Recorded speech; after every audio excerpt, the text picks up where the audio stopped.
everything I try to do, everything I try to work on, I always go, well, what do I want to see if I was going in there? And that's what Sam's is. Sam's is just, well, where would I want to hang out? Well, this place is cool. That is Trader Brandon himself, Brandon Kleyla, who's here to talk about Trader Sam's on both coasts, WaterWorld at Universal Beijing, Pandora, the World of Avatar, so much more. This is going to be awesome. You're listening to the Tomorrow Society podcast.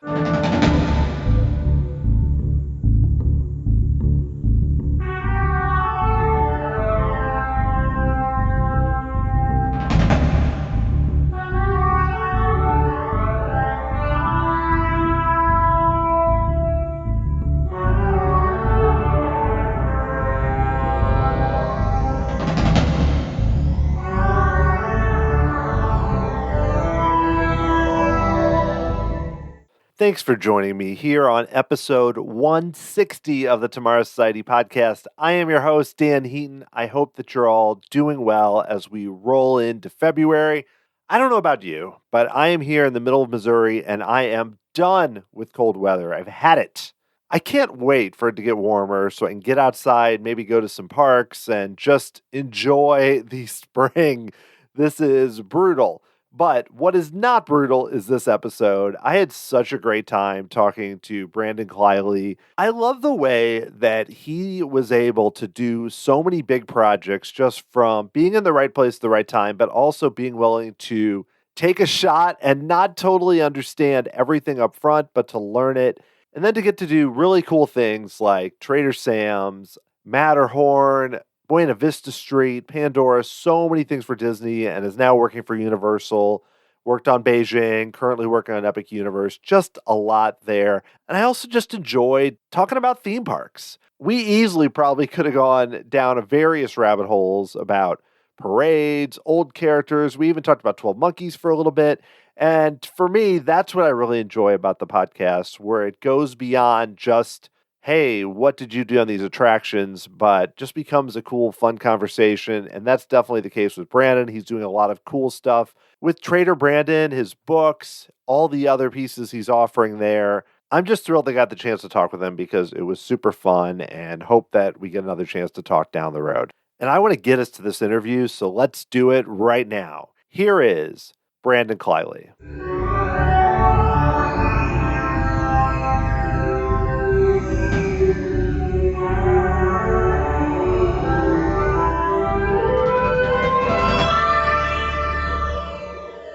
I'm very interested. You started out as a child actor. You appeared in some films like Now and Then and Gods and Monsters as the young James Whale. When you were getting started, I mean, what got you into acting when you were younger and kind of involved in films?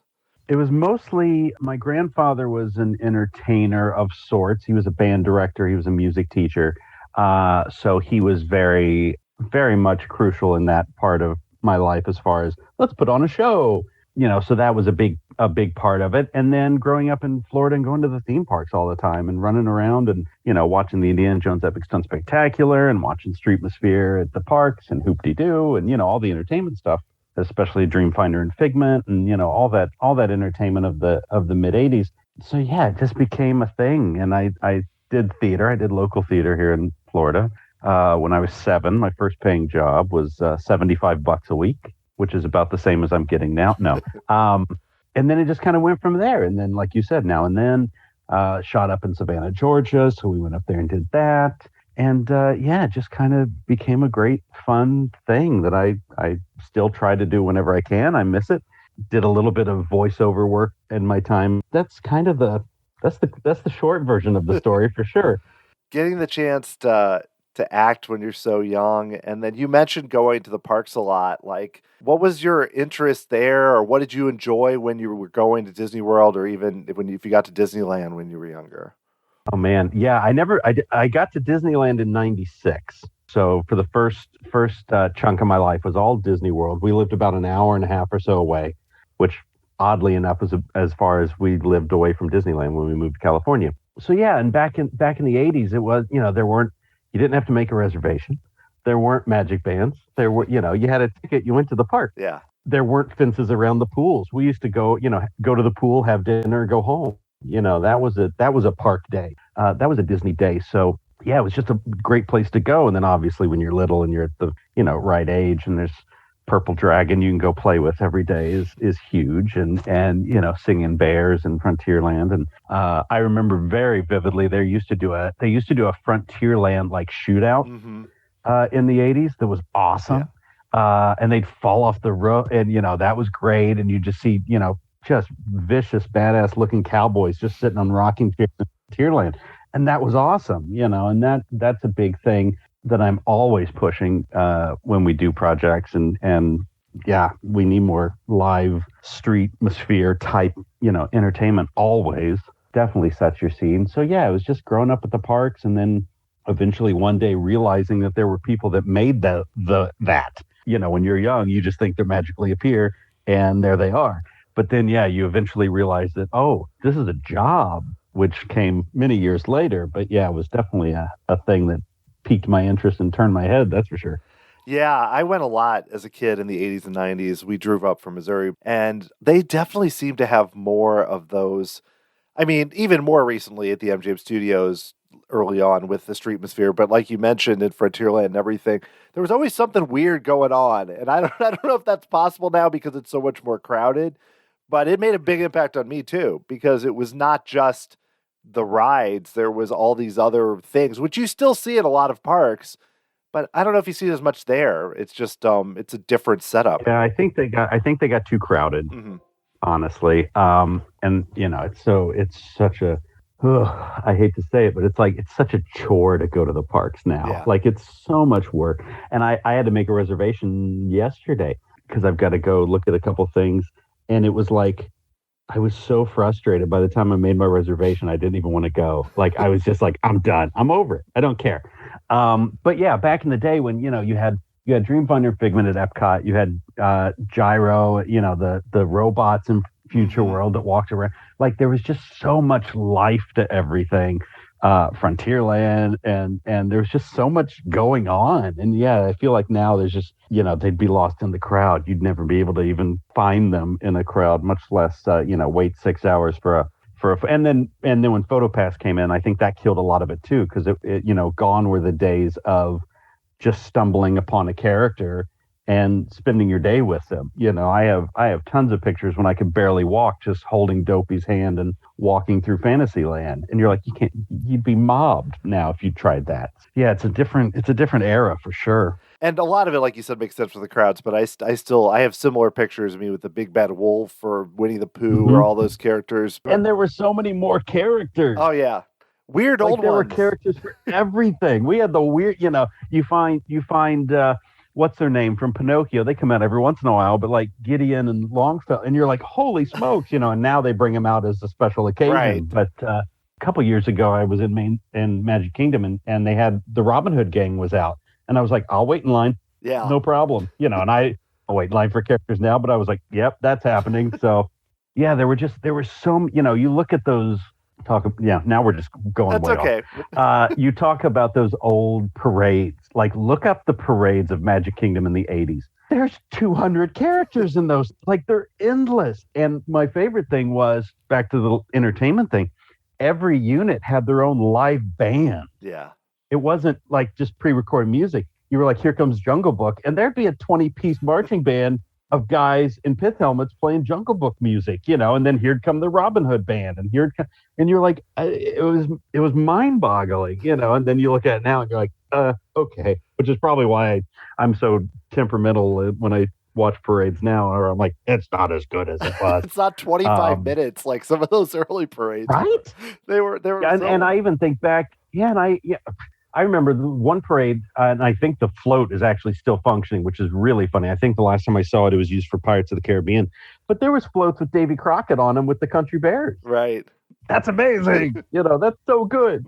And then the parades, like at studios, that it was a new parade every year for whatever animated film was out. Like, those were huge for me. I loved that Aladdin parade when I was a kid, and would take all my toys and like, all right, we're going to do the Aladdin parade today, Yeah, it's so good. Just so good. Well, you mentioned the interest in it being a job, like Imagineering, how people actually made that. Right. So how did you get interested in that? Like, when did it kind of click in that this might be something that someone could work at, or you might be interested in doing at some point? I can tell you exactly when it happened.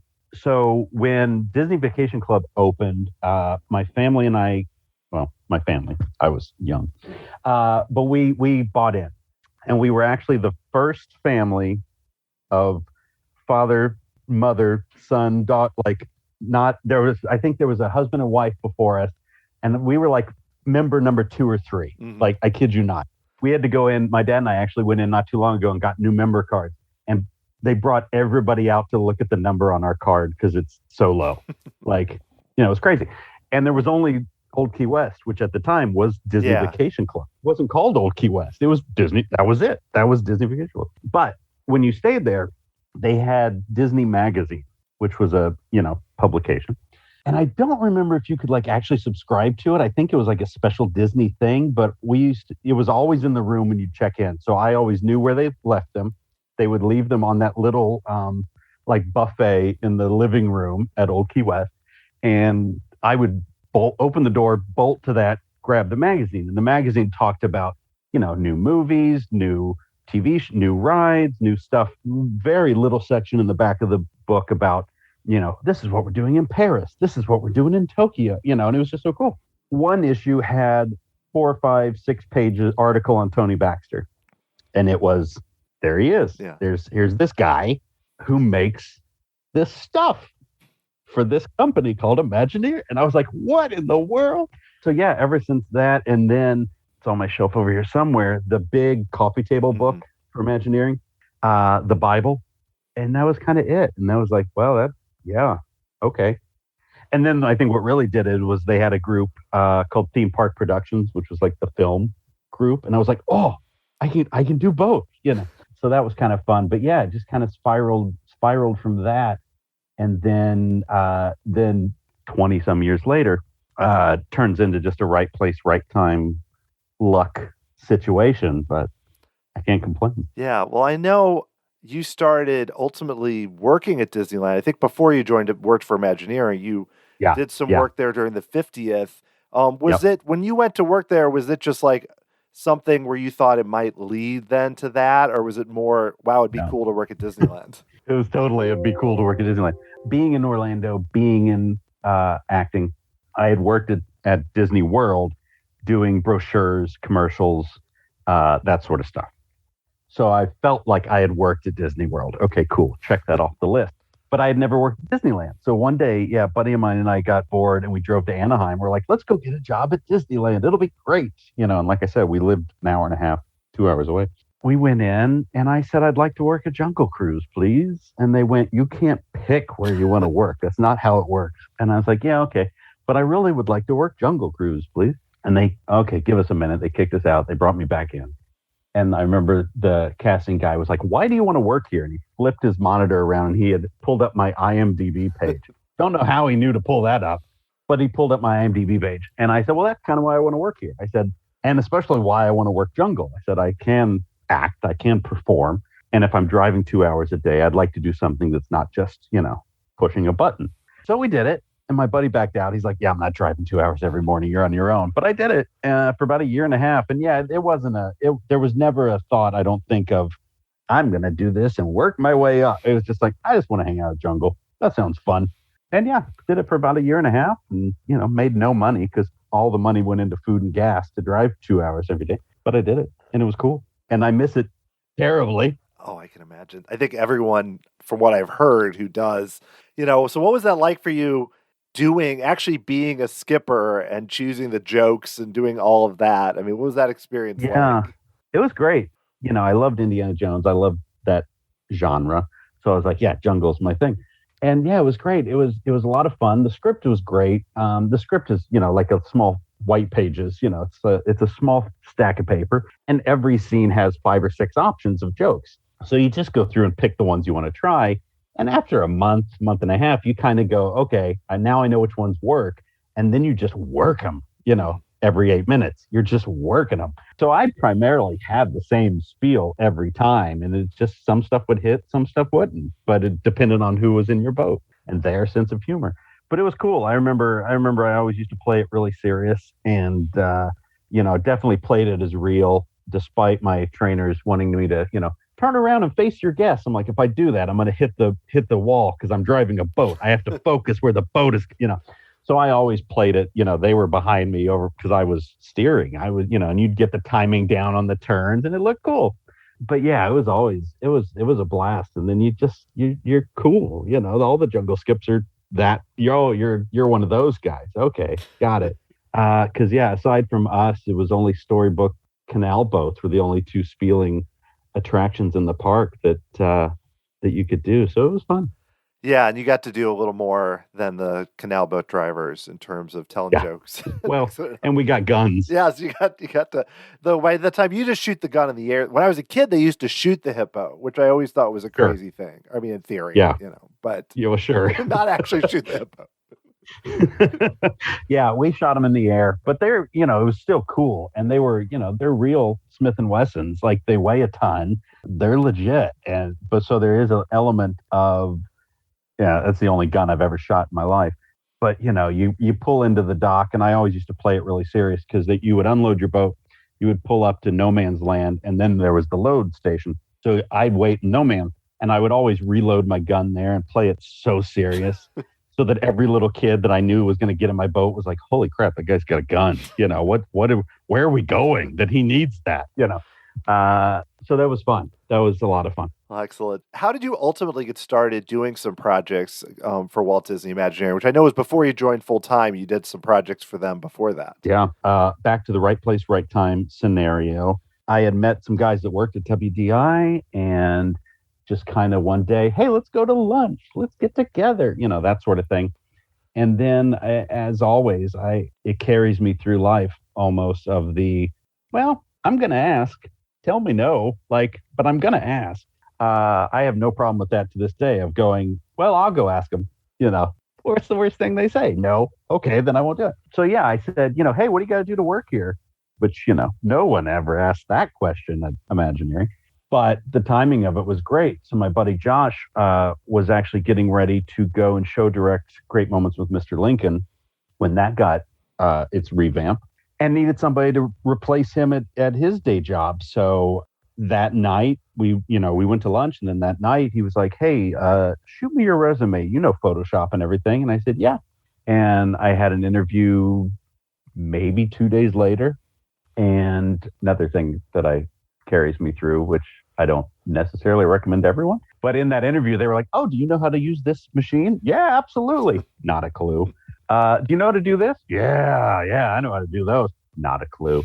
But I figured it out, once I got the job. So yeah, had the interview, and a couple days later I was in and had my temporary green card. We knew it was going to be probably about a year and a half worth of work. And I said, that sounds good to me. No problem.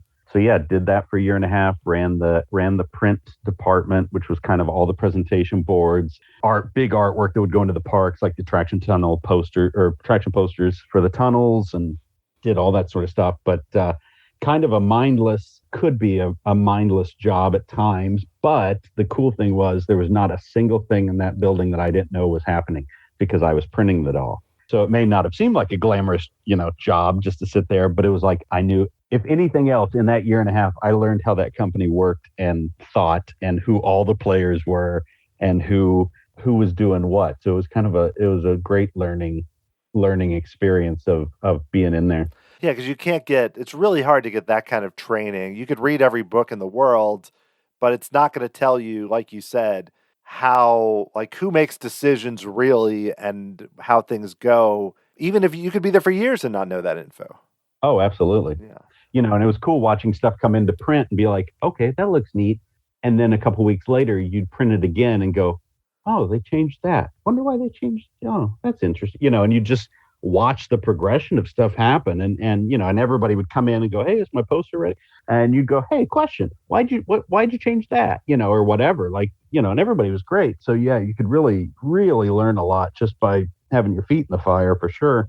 Well, before you joined full time, I know you did a few other projects during that time. I wanted to ask you about one, which I don't know anything about because I'm not from the area, the Haunt at Heritage Hill, which I know you did. You worked as a writer and show director. It's one of those where I read it Yeah. and I'm like, this looks like the Yeah, coolest thing ever, and I knew nothing about it. It's like an annual event. it's very silly. It was a very silly, tiny little, I think you're the first podcast to ever ask me about Yes. that. Point. Very funny, silly little local event in Southern California, in Lake Forest, California. And the city would hire me every year to kind of write a little Halloween show that they would do. They would have this little, one night in October at this park. They would have all the kids, it was a free event. All the kids from town could come. And it was really fun and very, very child focused. But they had this cool old house, and we would do a show there every year. So we did Ghostbusters one year. We did Indiana Jones one year. I think we did some pirate stuff one year. And it was just this funny little, goofy little thing, And yeah, I mean, it's a very short story apparently. But yeah, that was about it. And it was cool. It was fun, and it's fun to play with the kids. And it was just part of that. Oh yeah, I can write that. And then you just kind of work it and get a couple actors together and you do it, and. Yeah, it seems like it's something that's still going on. I don't know if it's during shows like they did back then, but they still have that every year, well, at least pre-COVID, and still do it like one weekend, which is still so cool to me that they that much effort for such a short time.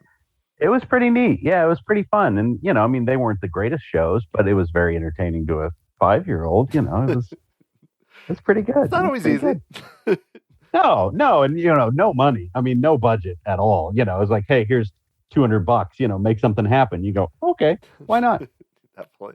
All right. Well, you ultimately ended up joining full time at WDI, I believe in 2011. So how did that end up happening where you ended up going back and actually getting more a permanent role and working on some big projects? Annoyance and persistence.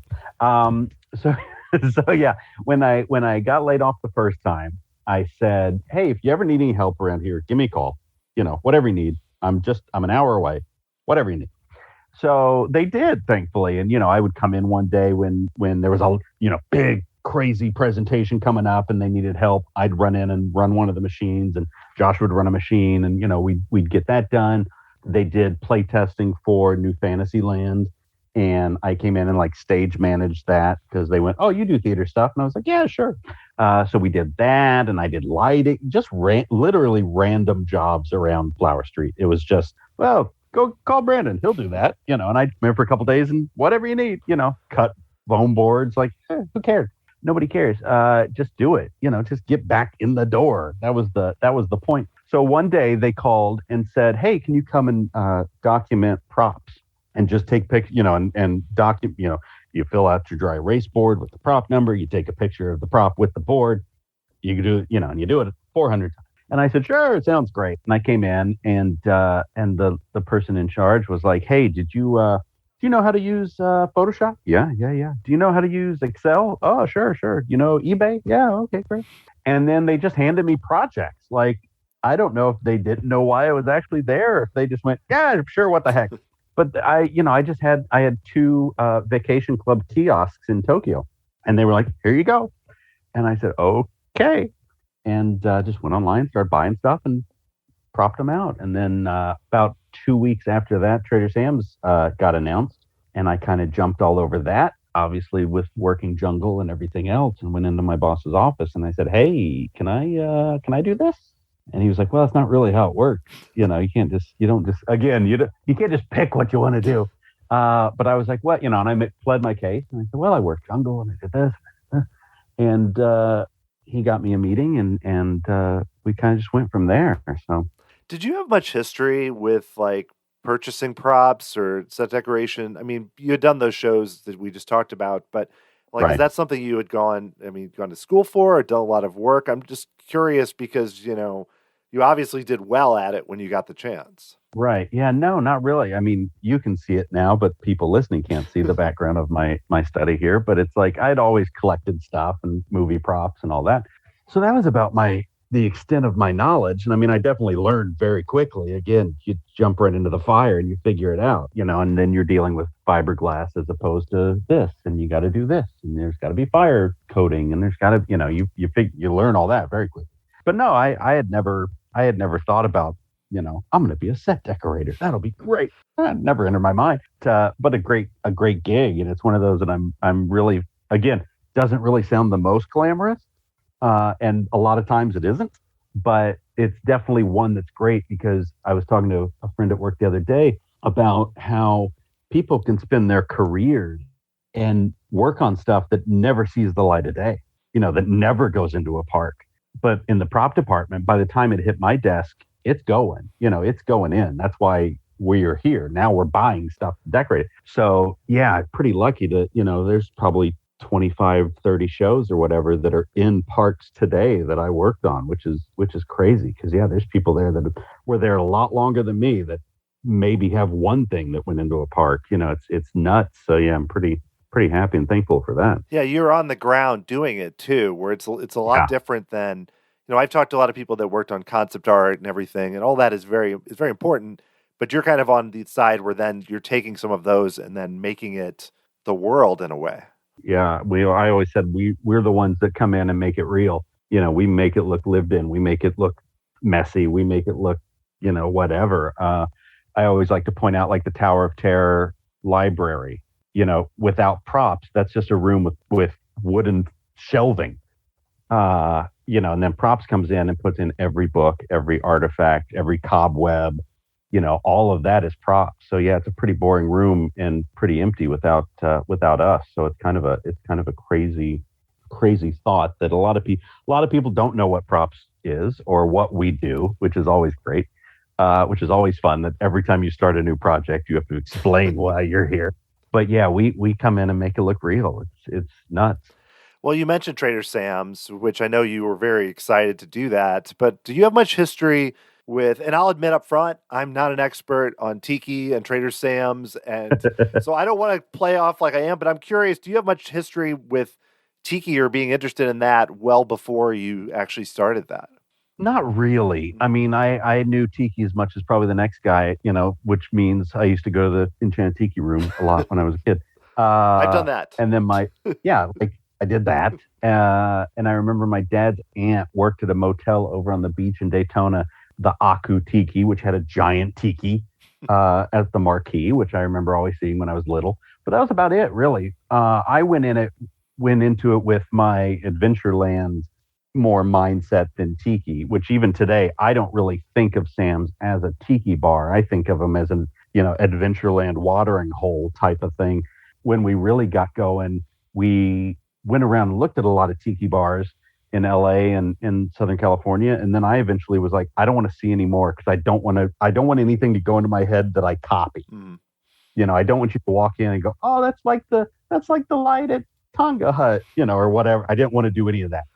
So yeah, I still don't think of them as Tiki bars, which I also think kind of helps, because the Tiki purists, God love them, and they're right. Some don't consider it a Tiki bar, or will get mad because, you wouldn't do that in a Tiki bar. And you're right. You're absolutely right. You wouldn't. That's why I don't consider these Tiki bars. That's why they're different. So yeah, it's a whole different thing.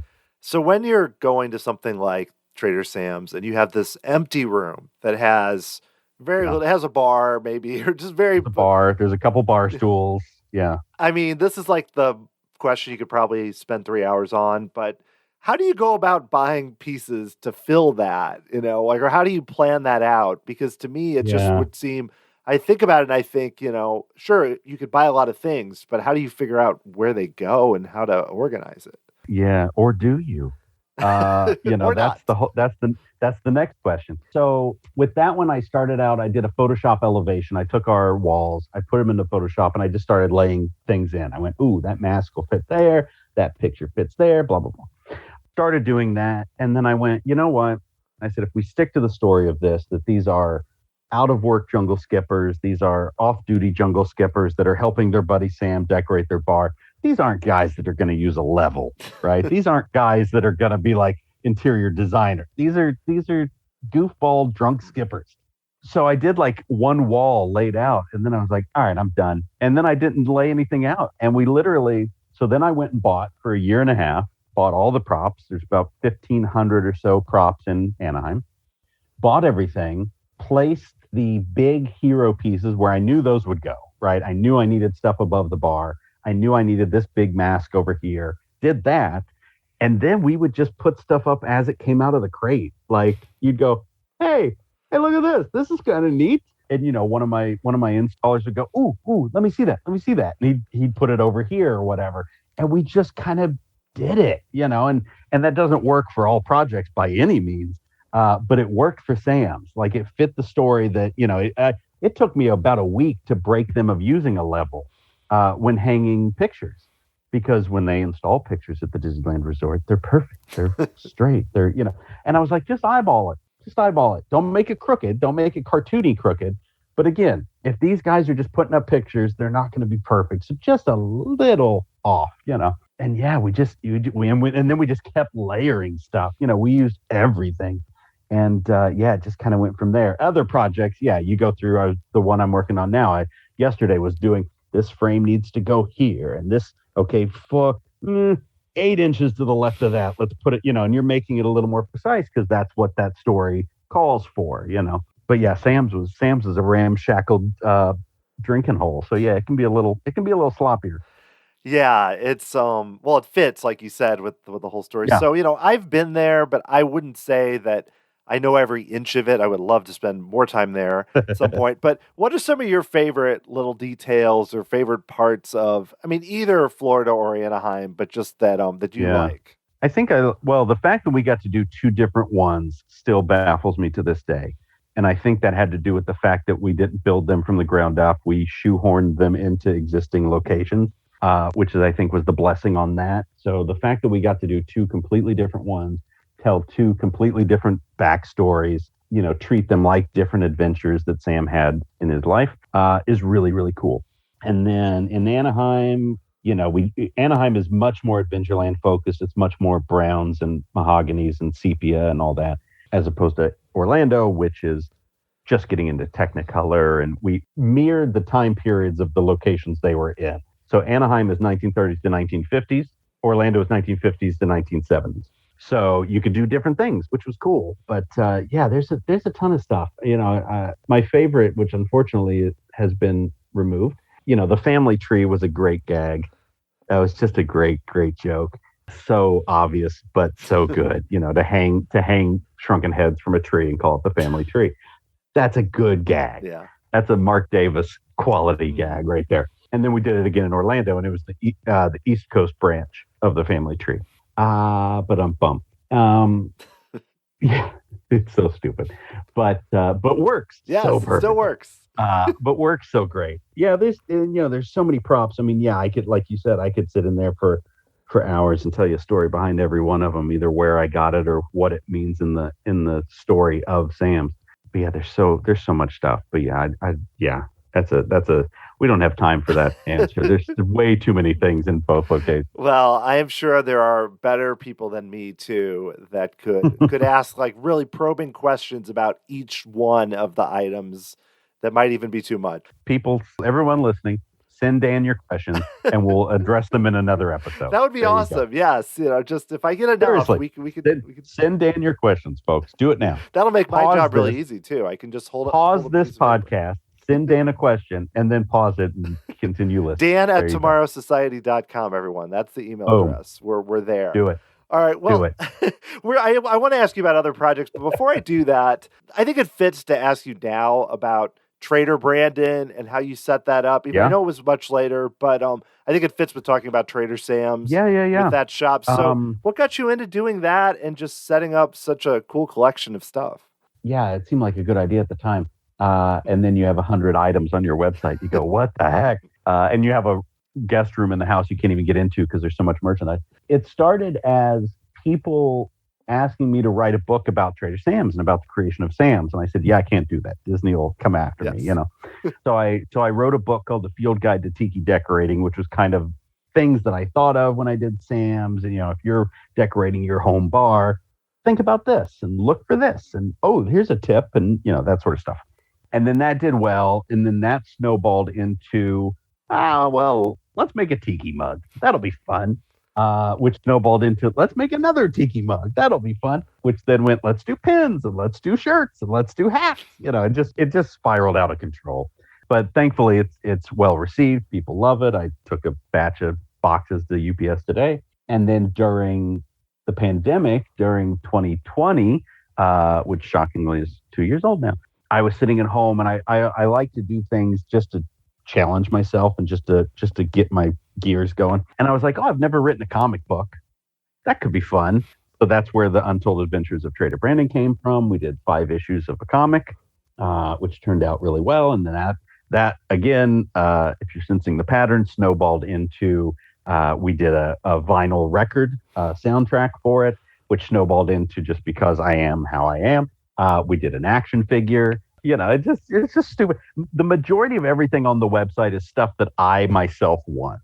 I just have to make 500 of each of them. So then I keep mine and I sell the rest on the website. That's really what it is. It's very selfish. It's not a bad way to do a business, though. I mean, assuming that people are interested, which they are, I think it works out pretty well. I kind of go back. Everything I try to do, everything I try to work on, I always go, well, what do I want to see if I was going in there? And that's what Sam's is. Sam's is just, well, where would I want to hang out? Well, this place is cool.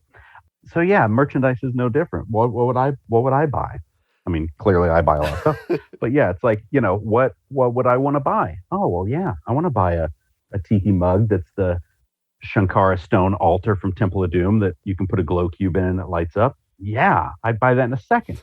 Oh, nobody makes it? I'll make it. That's what it comes down to. So yeah, it's kind of crazy. Well, I have to ask you too about your book, Mystic Libations, because yes. I'm very familiar with the actor Todd Stashwick from 12 Monkeys. Oh, yes. He plays this kind of scary dude named Deacon who's like funny, right, but also a little imposing.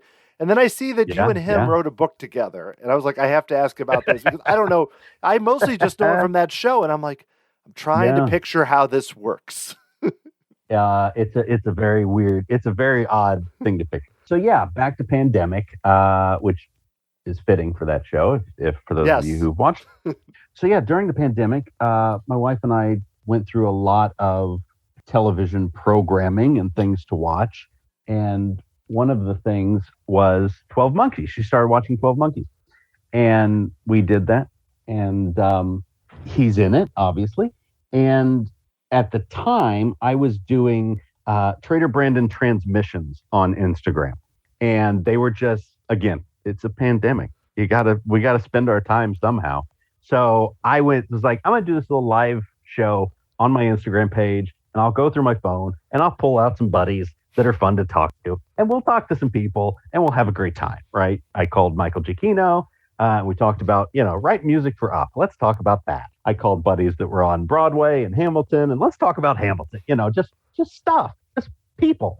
And it was really great. So it's continuing to go. And ultimately we did like over 100 episodes of me sitting in this room with my, hey, tonight we're talking to just whatever. This is familiar to me. I understand that. Yeah, right. And it was a lot of fun. And one day I'll turn them all into audio files and upload them as a podcast. But you can watch them on my Instagram page now. If you go and click the little icon that's the TV, you can still find them all. And yeah, there's like over 100. So my wife's watching 12 Monkeys, and she goes, "Oh, you should get this guy on your show. He plays Deacon, and I'm like, okay. And I started watching it with her. And she goes, yeah, he's really chatty on Facebook, and all the group. It seems like a really cool guy. So I said, all right, sure, let's do it. So I send him a message and I go, hey, I do the, I worked at Imagineering. I did Trader Sam's, I'm telling you about, do this little Instagram show. Love to have you on as a guest. Let's do it. And he goes, okay, sure. All right, great. Wow. So we talked like once before, we FaceTimed once before we did the little transmission and just hit it off. And it very instantly, within that 10 minutes, became are you sure we haven't spent our lives as friends? It was that sort of thing. I mean, we loved all the same stuff.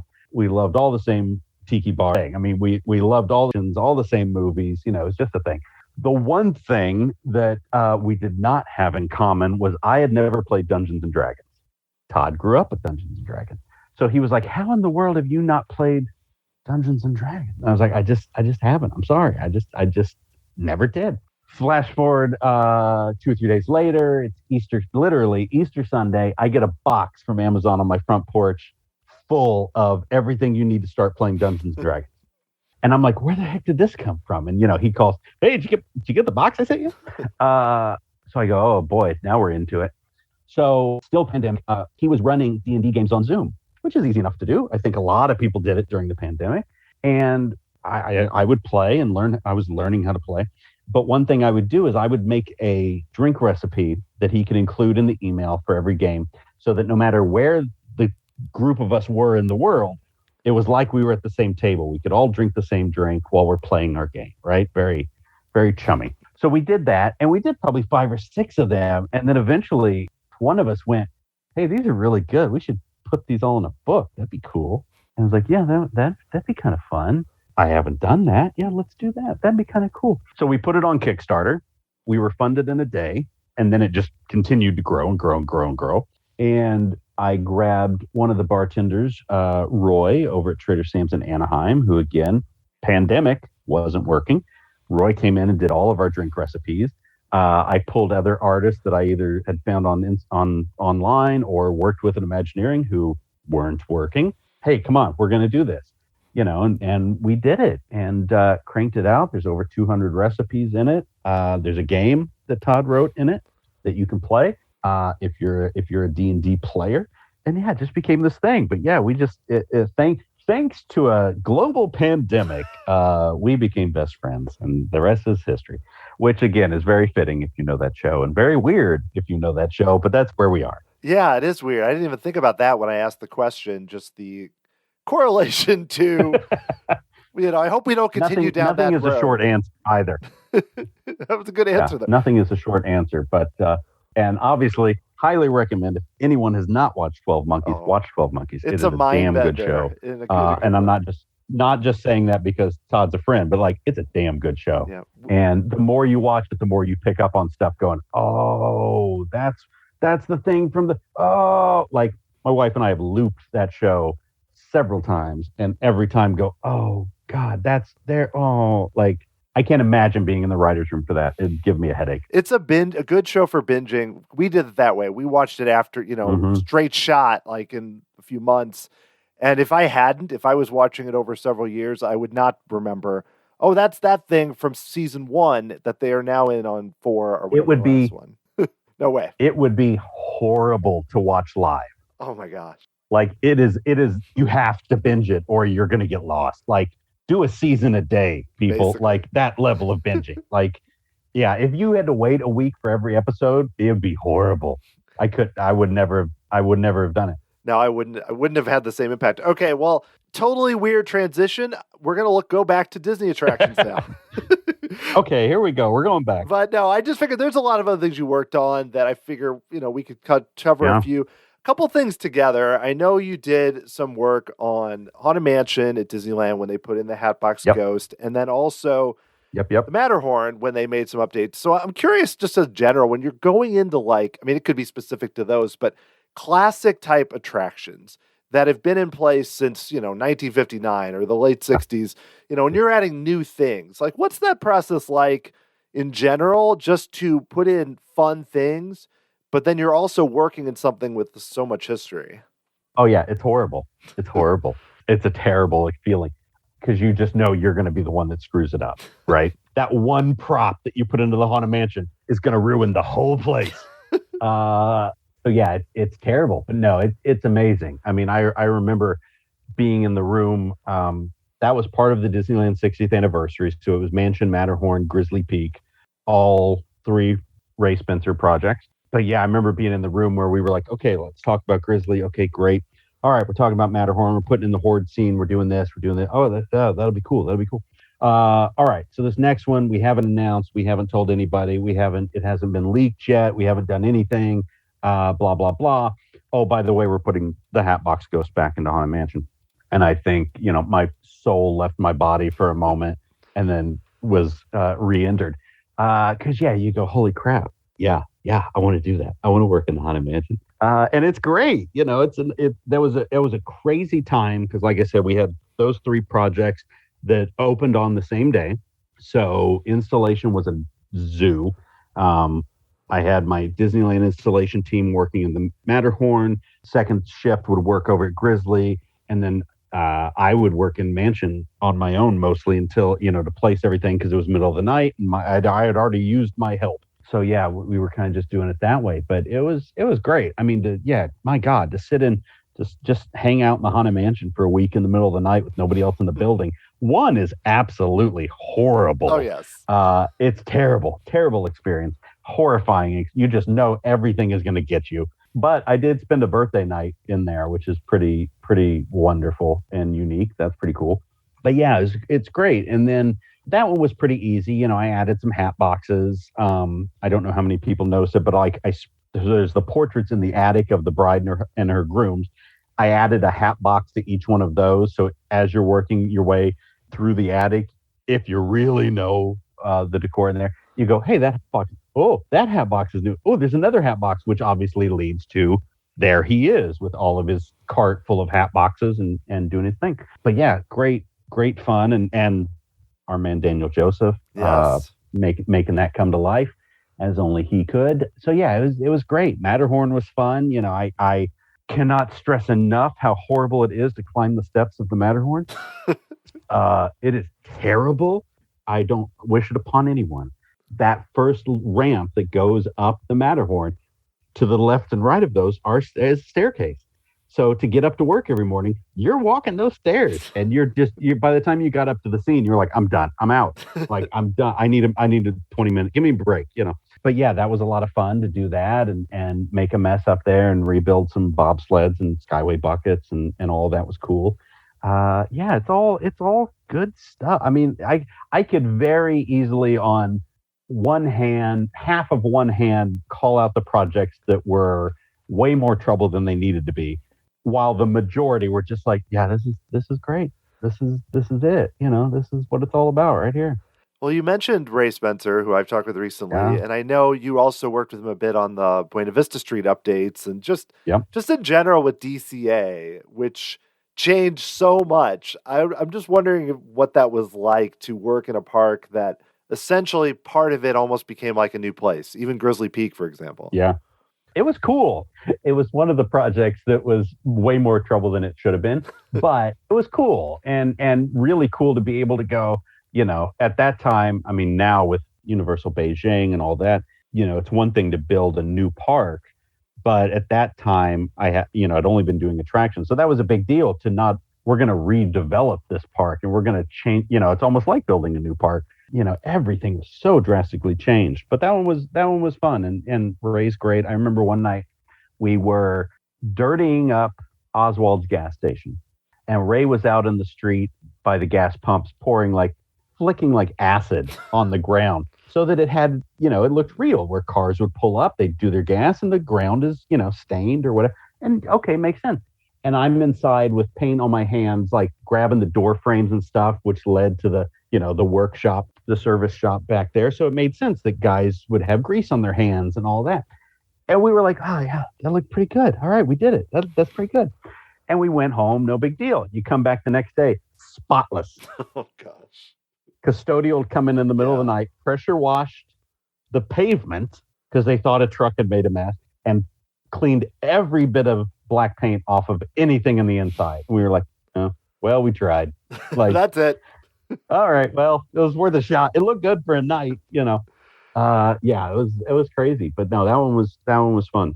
It's like the cobwebs in the Haunted Mansion, where they it's totally same totally old the story. cobwebs. Yeah, they take it out. Yeah, not where they're supposed they come to. in and clean. Yeah, and you're like, stop it. Yeah, it's hard. It's hard to do that, and you have to really make sure you are very clear that this is on purpose. Yeah, you really got to stress that. Well, I have one more Disney thing to ask you about, which is I know you worked before you left. You worked some on Pandora, the world of Avatar, and creating you're working on sets for an alien planet inside the animal kingdom, which to me, until I went there, I was like, I don't know how this could technically at all work, and yet somehow it does. None of us did.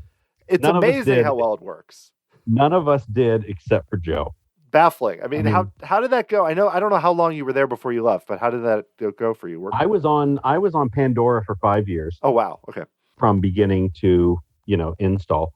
And I remember the day it was announced and I just went, what? that doesn't make sense. Yeah, Joe's the only guy that could have figured that out. I mean, it works beautifully. It's a beautiful land. Thankfully, I say thankfully. Thankfully, it doesn't have anything to do with the movies. Yes. Which True. also is good. But and you take that however you want to take it. But that's a good thing. You're not held to that. So it's kind of fun to be able to go, well, this takes place, 100 years after whatever the films do in their third film. We're still beyond that. So that's kind of fun. It's a place that I'm really proud of. I've got a couple of they're up there somewhere, of my TEAs from Pandora, which I'm proud of those too. Because it's a beautiful place. It's really cool, and we had a lot of fun with the propping and finding that balance of it's the future, but it can't be too futuristic to where you walk in and go, what the heck is that thing? It still has to be relatable. But we built that giant scorpion helicopter and crashed it into the woods out there, and it's now been overgrown by nature, and all that story element and it's a cool place and I think the coolest thing about it, and especially for me, and I don't know how many other people are like that, but the coolest thing for me about it is I never thought it would work. Like I just never, the boat ride, I kid you not, we would walk through that and I'd go, this is never going to work. Like, before the foliage was in, and you'd look at the wall and you're like, the wall's right there. The wall's 10 feet from me and you want me to believe I'm in a jungle? And I was just like, you're out of this is never going to work, guys. And hot dog, that boat ride's amazing. Like I buy it every second I'm in that thing. It's got some of my favorite effects, those frogs on the big lily pads and, this big jumping thing. Like I love that ride so much. But I think I think for me, that's the most fun thing about that land is I just was I was not against it, but I was just like, okay, I'll make it look good. I'll make you cool props. But I'm like, I don't think this is going to work. Gosh, it sure did. No, like, it's incredible. I mean, I just stand there because pictures, they always say pictures don't do justice, but in that you walk through and you're like, I love pausing is great for podcasting, but you just like mouth open, just like, how does this exist? I don't understand. Yeah. We were talking about it the other day at work actually, because I was had run over to the park and had lunch at the Leaky Cauldron in Diagon Alley, and that's been open a while, and there's still, right when we walked out, there was still a group of kids that walked in, just jaw to the ground, tears in their eyes. They've made it to Diagon Alley.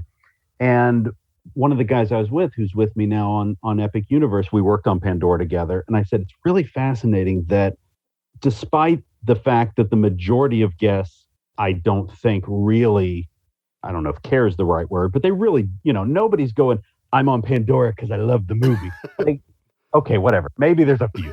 But I said they still, people walk into Diagon and Hogsmeade and they cry, they weep, right? It represents a generation of people. I said, but people walk into Pandora and just are dumbfounded of how we pulled it off. Whether you like the movies or like the property or whatever, you still go, how is that mountain? Why is that work? How does that stay up there?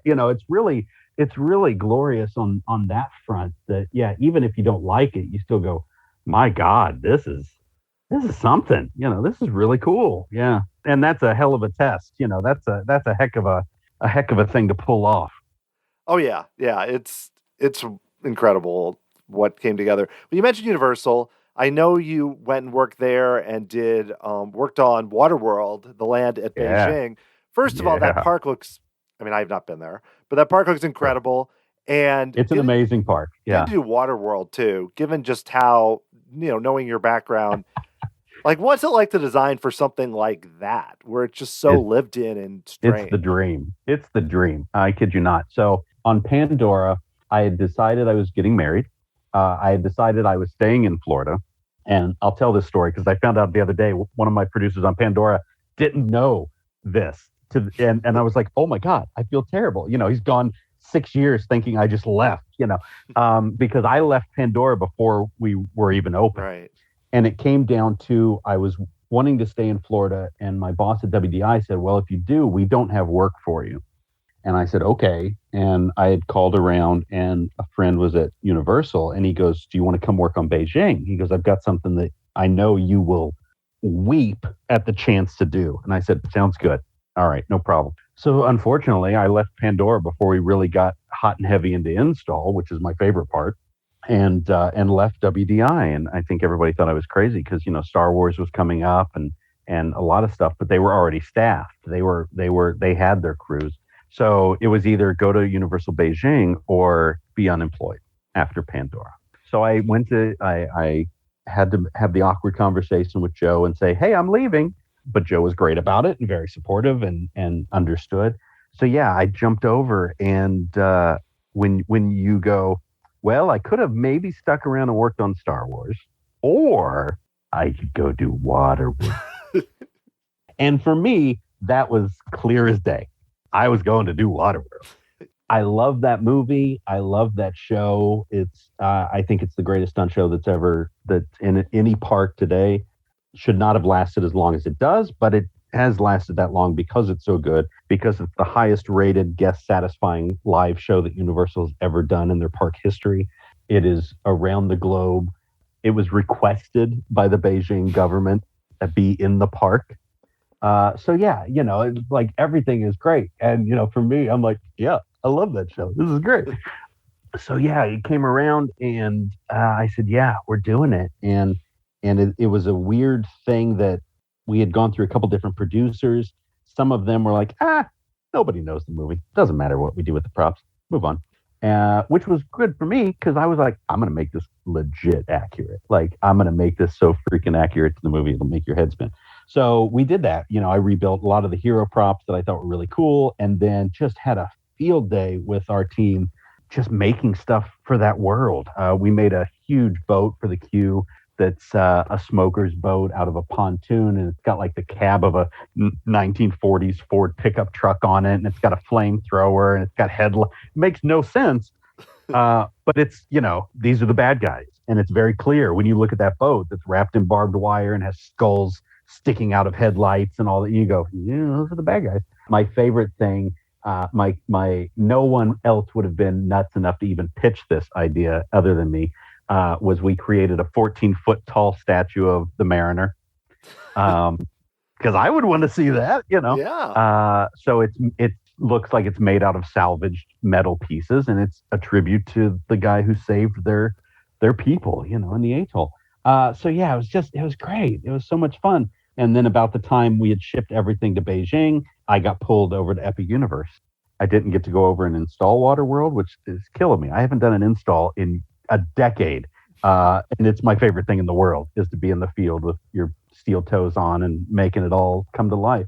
But WaterWorld turned out great and looks great. And a lot of thanks to the guys that were over there that opened all my crates and went, oh yeah, we'll put this in cool place, But yeah, it's a great show and it's going well and beautiful set and one heck of a queue. And they wanted to do like 14 some shows a day. Like it's the biggest one we've ever built. It's the biggest theater we've ever built. We added nighttime lighting to it and not just, turn some floodlights on. Like the lighting makes sense. It has a nighttime light package, which is great. And yeah, and there's a restaurant. There's a WaterWorld restaurant. There's WaterWorld food. Like it's a little miniature land. The best thing is in the ground, we put the symbol of the tattoo that is on Enola's back. And it's in the ground as a big metal, compass type of thing. If you go on Google Maps, you can see it from space. Oh my gosh. That's when you know you've made it. Like, that's when you know you're good. I don't know when I'll ever get to Beijing, especially in our current world. But still, yeah. I'm just like, I think a YouTube rabbit hole will be going down very soon, I think. There is one video, I'll try to find if you search WaterWorld Beijing, there's one guy that went over and he did a video for every land, and they're great. Yeah, just search WaterWorld Beijing. Cool. They're wonderful. He goes through the restaurant. He shows you the food he's having. Like, he shows the live entertainment. He goes to all the food carts. He goes through the queue. Like, it's great. It's a great video. I'm very thankful that he did that.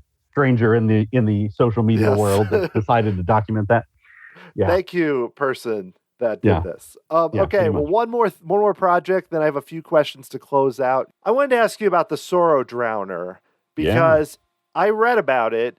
Bar and dining experience reminds me, if I read it and I'm like, is this the Adventurers Club essentially put into another immersive kind of setup? I mean, not exactly. I don't mean it's the same with the shows, but it has that spirit, Yeah. I feel like. Yeah. So tell us a little bit about that. So Sorrow Drowner came around 3-4 years ago. I feel like I was approached by some guys that wanted to build this social club, wanted to build this bar. And at the time, I was at Universal, and obviously it's conflict of interest, and we can't do all that. But then when the pandemic hit, and I got laid off, and I said, "Hey, are you guys still doing this bar?" And they had just finally found the location that they're in now in Wilmington, North Carolina. And they were like, "Yeah. We finally got a building, and we're getting ready to go." And I said, "All right, let's do it." So I designed it and did art directed it and bought a lot of props and did all that. And they're still plugging along and trying to come up with an opening day somewhere. I've learned that the construction crews of North Carolina like to take their time. So that's a whole different sidebar conversation. But it's coming along. It's great. It's 2 stories. It's a big place. There's private, some private rooms you can rent out. There's, rooms if you just want to grab your drink and go up there and literally be in a quiet space and not watch the show. You can do that. We have 3 custom Tiki mugs that are there that are really nice. You'll be able to take home as souvenirs and all that good stuff. So yeah, we should hopefully be hearing more from them soon. I mean, especially assuming things improve in the world. Yeah. That sounds like that's the key. Yes, at some point, 2028, it's going to be incredible. No, seriously though, I have a few kind of closing questions for you though. You've been able to have a lot of success and do a lot of cool stuff. Like you mentioned, just right place, right time, asking to do it, whatever you want to call it. But I'm curious, not just Imagineering, but in general, if people are looking to work in theme parks as a designer or as on the ground, like, is there something you've learned or advice that you think, I'm not even talking about getting a job, more like something you learned that might help someone in their career? Honestly, I think the best thing I've come to realize and the best little bit of advice is you got to ask. You got to ask questions. You got to, again, the worst thing somebody says is no. Okay, fine. But you don't know that unless you go ask them. You don't know unless you obviously read the room, but if I had never raised my hand in the first Trader Sam's meeting I was in and said, this isn't exactly Adventureland, can I take a pass at the layout?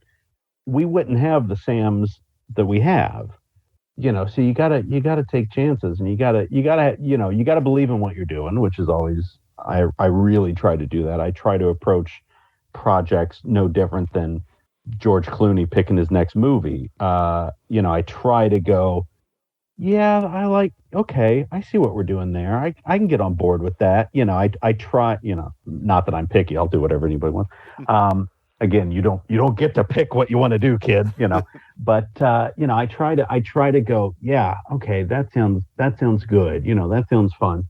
But I always say, you gotta ask questions. It doesn't matter who. Very short, quick story. 2 nights ago, I went over to a friend who's a creative director at Universal, and I said, "Hey, I want to show you this. I've got an idea, and I had spent maybe, let's say, 2 days on it, just really rough. Here's some jotted down ideas."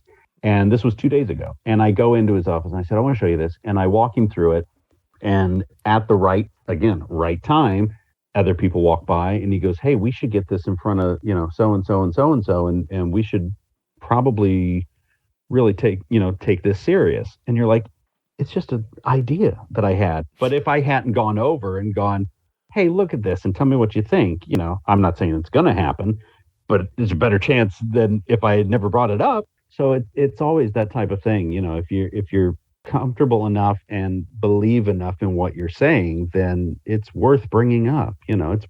Don't sit quietly in the room. You got to, let people know you're there and let people know you care and bring that to the table. Well, excellent. I think that's great advice for a wide range of things. Well, Brandon, I think this is a good place to end. First of all, though, I want to make sure that listeners know where to find out all the things you're doing at Trader Brandon in your room with all the stuff. They can get some of that. And then I'm like, where they can connect with you online. Any info of things you're doing right now that you could pass along would be awesome. So it's traderbrandon.com is the website of all that fun insanity. Instagram is @trader_Brandon. And right now I'm just plugging away on Epic Universe, trying to get back on track, trying to get back on pace of where we were before the blip, I call it. And trying to build a new park, the first new park in Orlando since Animal Kingdom. So no pressure, that's all.